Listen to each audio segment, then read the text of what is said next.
5 তারিখে দল মত নির্বিশেষে বাংলাদেশের জনগণ যেমন রাজপথে নেমে এসেছিল, ঠিক একইভাবে আগামী 12 তারিখের নির্বাচনে আপনারা যারা ভোটার, আপনাদের সকলকে ভোট কেন্দ্রে নেমে আসতে হবে। 12 তারিখের নির্বাচন শুধু নির্বাচনের দিন হলে চলবে না, এই নির্বাচনের দিনটি হতে হবে মানুষের ভাগ্য পরিবর্তনের দিন। এবং সেই জন্যই বাংলাদেশের ইতিহাসে এই নির্বাচনটি একটি অন্যতম গুরুত্ব বহন করে। প্রিয় ভাই বোনেরা, স্বাভাবিকভাবেই গত 15-16 বছর আমরা দেখেছি আমাদের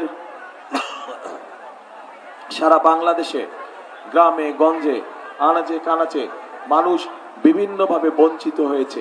এলাকার উন্নয়ন থেকে, মানুষের বিভিন্ন দাবি দাওয়া থেকে তারা বঞ্চিত হয়েছে। আমরা দেখেছি ঢাকা শহর সহ কিছু বড় বড় শহরে কিছু মেগা প্রজেক্ট হয়েছে, কিন্তু একই সাথে আমরা দেখেছি মেগা প্রজেক্টের নামে মেগা দুর্নীতিও হয়েছে। সেই সময় আমরা যেমন খুন দেখেছি, গুম দেখেছি, মিথ্যে মামলা দেখেছি, গায়েবী মামলা দেখেছি, ঠিক একইভাবে আমরা প্রচন্ড রকম দুর্নীতিও দেখেছি, মেগা মেগা দুর্নীতি দেখেছি আমরা সেই সময়। প্রিয় ভাই বোনেরা, এই অবস্থার পরিবর্তনের সময় চলে এসেছে।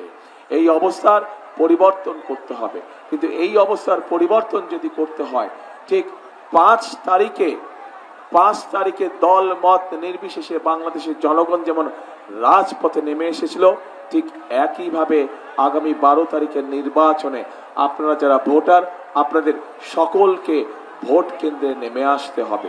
কারণ আমরা যদি 5 তারিখে সেই পরিবর্তনকে যদি আমরা চালু না রাখি, অর্থাৎ 12 তারিখে ভোট দিয়ে যদি আমরা গণতন্ত্রকে শক্তিশালী ভিত্তির উপরে প্রতিষ্ঠিত করতে না পারি, তাহলে আমরা যে গণতন্ত্রের ভিত্তি রচনা করতে চাচ্ছি, যেই গণতন্ত্র সুশাসন নিশ্চিত করবে, যেই গণতন্ত্র মানুষের অধিকার বাস্তবায়ন করবে, যে গণতন্ত্র মানুষের ভাগ্যের পরিবর্তন করবে, সেই গণতন্ত্র আবার বাধাগ্রস্ত হবে।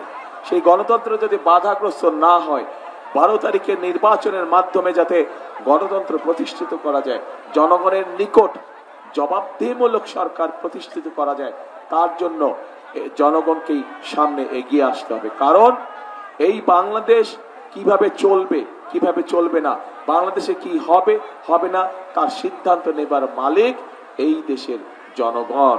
কারণ এই দেশের মালিকই হচ্ছে এই দেশের জনগণ। এই টাঙ্গাইল অঞ্চল একটি অত্যন্ত ঐতিহ্যবাহী অঞ্চল। এই টাঙ্গাইলের শাড়ি আছে, বিভিন্ন রং ডিজাইনের শাড়ি আছে।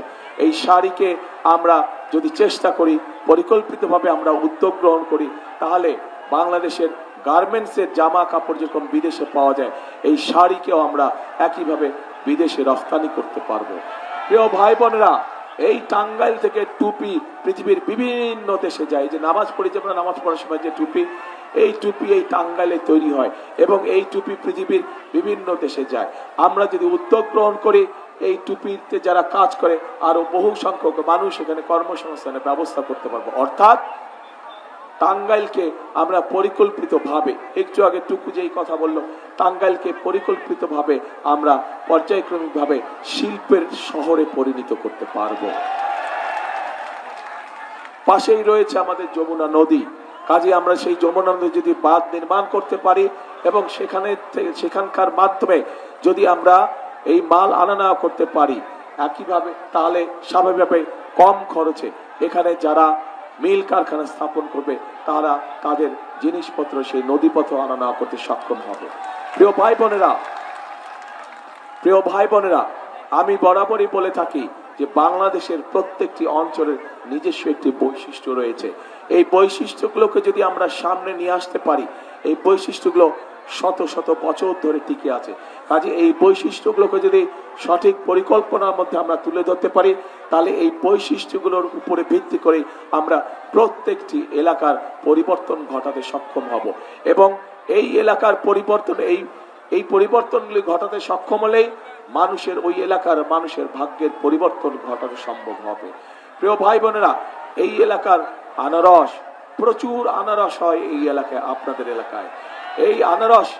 এই আনারসকে কিভাবে আমরা বিভিন্ন জুস থেকে শুরু করে বিভিন্ন বিষয় রূপান্তর করে আমরা কিভাবে বিদেশে রফতানি করতে পারি সেই বিষয়ে আমাদের পরিকল্পনা আছে।